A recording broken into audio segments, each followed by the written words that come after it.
पिता पुत्र पवित्र आत्मा के नाम पर आमेन। आज के वचन संत लूकास का सुसमाचार अध्याय 12 पद संख्या 8 से लेकर 12 से लिए हुए हैं। और आज के वचनों में हम लोग सुनते हैं कि प्रभु यीशु कहते हैं, जो कोई लोगों के सामने मेरा इनकार करता है, मैं भी उनको देवदूतों के सामने उनका इनकार करूंगा।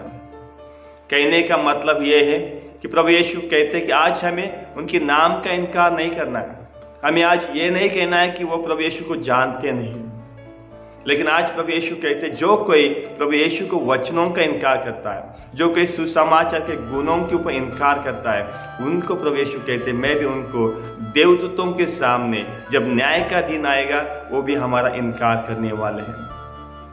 प्रभु यीशु कहते हैं कि आज हमें प्रभु यीशु के गुणों पे चलना है। प्रेम, दया, शांति, दया, करुणा, ईमानदारी, ये जो गुण है प्रभु यीशु के सुसमाचार में हम लोग सुनते हैं, उनको स्वीकार करना है।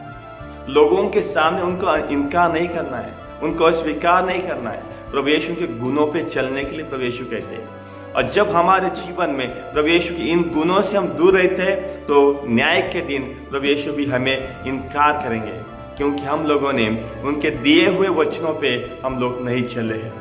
और इसलिए प्रभु यीशु आज हम सबको एक चेतावनी देती है कि आज हमें उनके दिए हुए वचनों पे चलना है।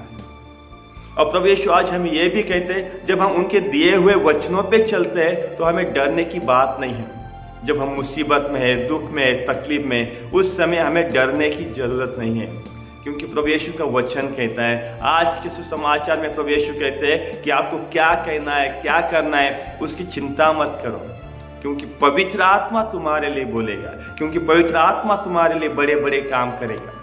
और हम लोग सुनते प्रेरित चरित्र अध्याय 1 पद संख्या 8 में, वहां पे हम देखते हैं कि जब पवित्र आत्मा आपके ऊपर उतरेगा, तब आप नए सामर्थ से नए काम करने की शुरुआत करेंगे। पवित्र आत्मा जब हम पे उतरता है तो हम अच्छे नए काम करने की शुरुआत करते हैं। और यही प्रभु यीशु का वचन कहता है, यही प्रभु यीशु अपने शिष्यों से हमेशा बताते हैं कि हमें डरने की बात नहीं। खुद प्रभु यीशु ने हमारे लिए परमेश्वर से, अपने पिता से विनती की थी। हम लोग सुनते हैं संत यूहन्ना के सुसमाचार अध्याय 14 पद संख्या 16 में, उन्होंने अपने शिष्यों से कहा था कि मैं अपना पिता से आपके लिए विनती करता हूँ कि वो आपके लिए एक सहायक भेजे, जो आपके साथ हमेशा रहेगा, जो आपका सहायक बनेगा।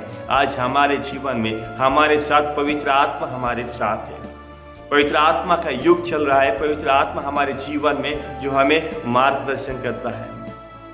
जब शिष्य डरे हुए थे, घबराए थे, उस समय पवित्र आत्मा अग्नि के रूप में जब उनके ऊपर उतरता है, तो वो डरे हुए शिष्य उस डर से बाहर निकलकर उन्हें एक नया जोश मिलता है। और उस जोश के साथ वो फिर से प्रभु यीशु के वचनों को सुनाने के लिए, सुसमाचार सुनाने के लिए दुनिया के कोने कोने में जाते हैं। ख्रीस्त में मेरे प्यारे भाई और बहनों, आज हमारे जीवन में हमें पवित्र आत्मा का मार्गदर्शन चाहिए। आज हमें हमारे जीवन में पवित्र आत्मा के वरदानों को मांगना है, और विशेषकर हमें मांगना है ज्ञान, विवेक और समझ। इन वरदानों से हमारे जीवन में प्रभु यीशु आज हमें नए चमत्कार करने वाले हैं। तो चलिए आज के वचनों के लिए हम ईश्वर को धन्यवाद देते हैं, ईश्वर की स्तुति और महिमा करते हैं, क्योंकि पवित्र आत्मा जब हमारे जीवन में आता है तो हम बदल जाते हैं। जब पवित्र आत्मा हमारे जीवन में आता है तो हम सामर्थ से भर जाते हैं। तो चलिए आज हम विशेषकर प्रार्थना करते हैं हमारे जीवन में पवित्र आत्मा के दानों के लिए। पिता पुत्र पवित्र आत्मा की बड़ाई होवे, जैसे वो आदि में थी, अनंत काल तक सदा रहेगी। आमीन।